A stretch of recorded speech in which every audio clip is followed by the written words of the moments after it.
Hi, my name is Mike Noonan. I am an instructor for the UCI mechanics here in Asia. I own a bicycle shop in South Korea, and I'm here today with SuperB to answer some of your questions.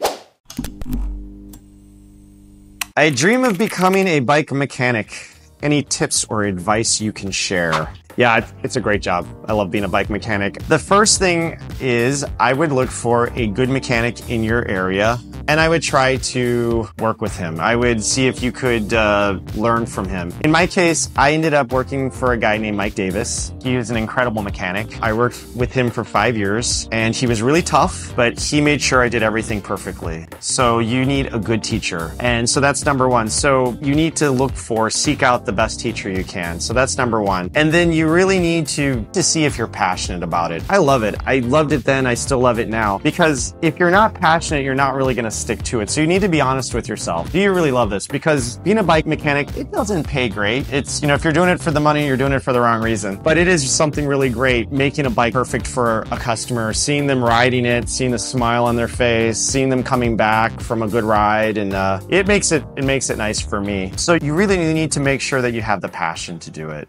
With the rise in popularity of electric drivetrains like Di2, is it really better? It's really convenient and it does shift really nicely. Is it better? Probably. Necessary? Absolutely not. The time that I find electric shifting really useful is if I'm doing an endurance event like 1,000 or 1,200 kilometer brevet, and I'm so tired that typically with mechanical shifting, maybe I'm mis-shifting a little bit, whereas with electric, it still shifts perfectly. So tired, it's great, but there are some drawbacks. Electric shifting is a little tricky if you do have malfunctions or problems. Things that typically you could just fix at your bike shop, a lot of the things you have to send back to the manufacturer to get fixed. So it does shift really well. Maybe it shifts better, but actually maintaining it could be a little harder. Are e-bikes a problem for bike mechanics? Well, they don't have to be a problem. An e-bike and a regular bicycle are about 85–95% the same bike. The brakes are the same. A lot of times the shifting can be similar. There are some differences, and it definitely takes some new training, but any good mechanic, they like this. They like the training. They want to learn. All the good mechanics that I know, they're always learning, they're always studying, they're always improving. So e-bikes, it's not a problem. It's just something new to learn. With your 30 plus years of bicycle mechanic experience,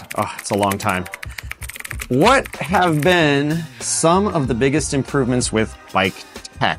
Probably some of the biggest improvements have been with, I would have to say, shifting quality. When I first started working on bikes, we were using down tube shifters that were on the down tube of the bike, and the rear was usually 7-speed. The new shifters, they shift so accurately, so quickly, and that's definitely a big improvement. Also the materials. The materials have changed a lot. When I was working on bikes, a normal race bike would weigh around, trying to think in kilos, they would weigh around 10 kilos, but now a race bike is definitely going to be 7 or under kilos. So definitely lighter, stronger materials.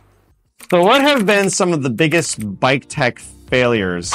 So I've seen a lot of failures through the years, but it seems like all the failures come from bike companies using the marketing team to design the bikes rather than the engineers or talking to just mechanics.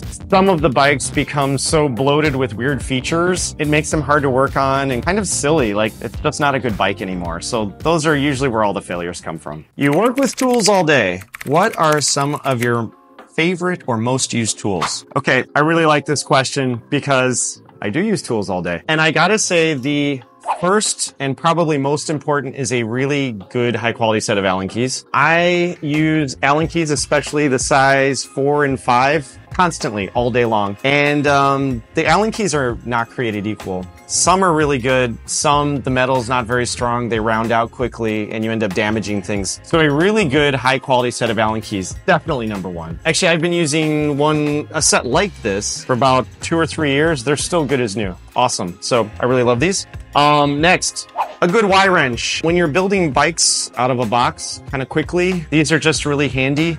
You can switch sizes really fast, and it gives you a little bit of leverage. You do have to be careful with these. There is so much leverage that with the new bikes with light carbon parts, you can easily crack something. So you can use this to Put a little tension on there, but you got to be careful. But yeah, these are really handy. Next, probably the most important tool these days is a good old torque wrench. I love this torque wrench. I've been using it for years. Well, actually, I've been using this model for years.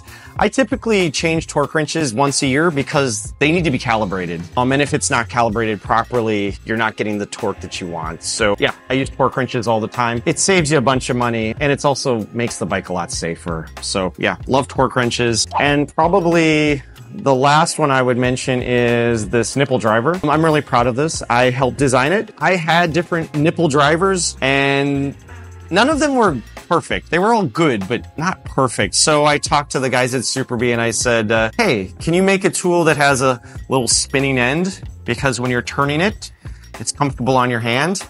And they did it. Wow, I love it. I asked them for an adjustable pin. They made it. So for me, this is kind of the perfect tool. I use this thing all the time. I build 3 to 4 wheels probably a day. Maybe not a day, but a lot. And yeah, I love this tool. So that's it. All right. Thanks for watching. I hope some of those answers helped you out.